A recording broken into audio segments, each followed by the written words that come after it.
जिला सिरमौर के रेणुका और शिलाई विधानसभा क्षेत्र को जोड़ने वाली इकलौती लाइफलाइन सड़क अब गुस्से का ज्वालामुखी बन चुकी है। गांव के लोगों ने साफ कह दिया है कि 10 साल तक नेताओं ने हमें धूल चटाई, अब 2027 में हम नेताओं को धूल चटाएंगे। सतौन से चांदनी तक 15 किलोमीटर लंबी सड़क की बदहाली अब किसी दुर्घटना का इंतजार नहीं बल्कि सीधा आंदोलन का आगाज कर रही है। धूल मिट्टी और गड्ढों के बीच रोजाना गुजरना ग्रामीणों के लिए चुनौती बन चुकी है। बाइक सवार हर दिन गिरने की कगार पर रहते हैं, लेकिन नेताओं और प्रशासन की नींद टूटने का नाम ही नहीं ले रही। ग्रामीणों का कहना है कि कई बार विरोध, कई बार प्रदर्शन और कई बार आवाज उठाई गई, लेकिन नतीजा हमेशा शून्य रहा। अंतर्राष्ट्रीय रेणुका मेले के दौरान तो लोगों ने खुलकर धरना भी दिया। उस समय उद्योग मंत्री ने कहा कि 22 लाख से सड़क पर तारकोल बिछा दिया जाएगा, लेकिन ग्रामीणों ने उसी वक्त सवाल दाग दिया कि 22 लाख में तो 2-3 किलोमीटर मुश्किल से बनेंगे। वहीं पीडब्ल्यूडी विभाग सहायक अभियंता योगेश का कहना है कि टेंडर प्रक्रिया शुरू कर दी गई है और जल्द ही काम शुरू होगा, लेकिन जनता इसे आश्वासन नहीं, पुरानी कहानी बता रही है। कीमती समय निकाला और हमारे बीच आए। सड़क का तो आपने हाल देख ही लिया होगा। जब आप यहाँ तक आए, फ्री का पाउडर लगा होगा।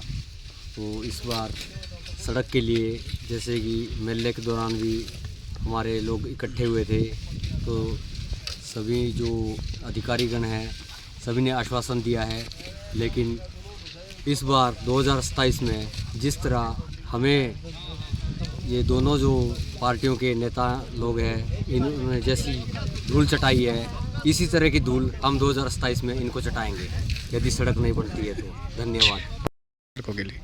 भाजी परेशानियाँ तो जो चांदनी से सतौन रोड है ना, उस पर तो इतने बुरे हाल है कि अगर कोई एक बाइक राइडर कोई गाड़ी के पीछे चला जाए तो ये पहचान नहीं आ सकता कि वो कौन आदमी है।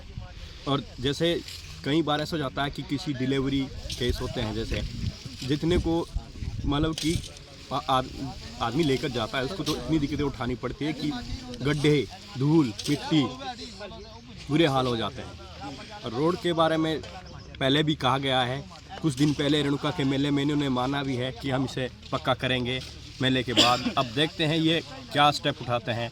उसके बाद तो इनके साथ बात हुई है, और बात हुई है तो उसके बाद ग्रामीण लोग भी अपने जो आक्रोश पैदा करेंगे और कुछ ना कुछ कार्रवाई तो ज़रूर करेंगे। अगर नहीं हुआ तो किस तरह कार्रवाई तो यही करेगा कि सरकार तक मीडिया से जाएगा और उनको एक कॉपी देगा और उनके साथ बातचीत करेगा। फिर ये हो सकता है रोड बंद भी कर सकते हैं। ठीक। इस बार के हालात तो बहुत ही गंभीर हालात है इस रोड के। सतौन से चांदनी तक तो इतने बुरे हालात है कि 2 पहिया वाहन पहचान में भी नहीं आता। अब तो हमें डर लग रहा है सर कि दमे जैसी बीमारियां शुरू हो रही है, क्योंकि आने वाले समय में नेता किस तरह का आश्वासन देते हैं? कभी इसके बारे में कहा है आप लोगों ने कि सड़क अच्छी होनी चाहिए? नेता लोग तो बोलते रहते हैं कि हम इस बार बढ़िया पक्की रिपेयरिंग करेंगे इसकी, और जो कि अभी हाल ही में हमारे इसके लिए पैसा आया था 22 लाख का। क्या मुझे नहीं लग रहा अभी तक कि हम लोगों को तो इसी तरह। कितनी पंचायतें होंगी, कितने गांव होंगे, कुछ है पता आपको? लगभग 15-20 पंचायतें होंगी इस पांची बेल्ट में। ठीक है, जो इसकी समस्या झेल रहे हैं। ठीक सर, सबसे पहले आपका धन्यवाद कि आपने हमारे इस सतौन से चांदनी तक के रोड के बारे में कुछ न्यूज़ें पहले भी लगाई थी सर, और इस बार फिर आपका बहुत सहयोग रहा है। सर, मैं कहना चाहूँगा कि जो हमारे नेता है, चाहे वो बीजेपी के हैं या फिर कांग्रेस के हैं, देखिए काफ़ी टाइम से कांग्रेस भी रही है और कुछ टाइम से बीजेपी भी रही है, परंतु जो हमारा सतौन से लेकर के चांदनी तक का मार्ग है उसके हालात बहुत ही ज़्यादा दयनीय है। और तो और यदि कोई बाइक सवार वहाँ से सफ़र करता है और कोई मालवाहक गाड़ी आ रही है या कोई बस आ रही है आगे से, तो वो बंदा पहचानना मुश्किल हो जाता है कि वो बंदा कौन है, और उसके चेहरे पर, उसके कपड़ों पर पूरे डस्ट ही डस्ट होती है। और साथ साथ जो पर्यावरण दूषित हो रहा है वो अलग मैटर है। इसके लिए देखिए सर कि आप सड़क के चारों तरफ देखेंगे तो पूरी मिट्टी से पूरे पेड़ लथपथ हो चुके हैं, और घर के जो सड़क के नज़दीक जितने भी घर बने हुए हैं तो उनको बहुत ज़्यादा दिक्कत हो रही है।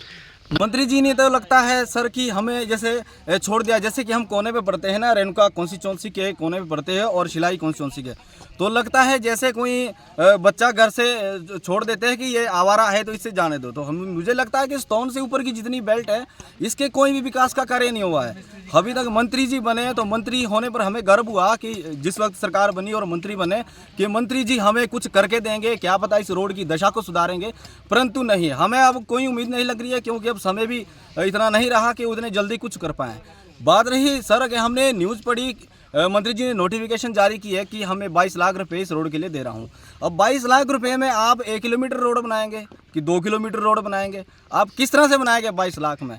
ये तो 22 करोड़ का रोड बनने वाला है, रोड लगाए तो 22 करोड़ भी कम रहेगा इसके लिए, परंतु 22 लाख रुपए में किस तरह से मंत्री जी पक्का कराएंगे रोड?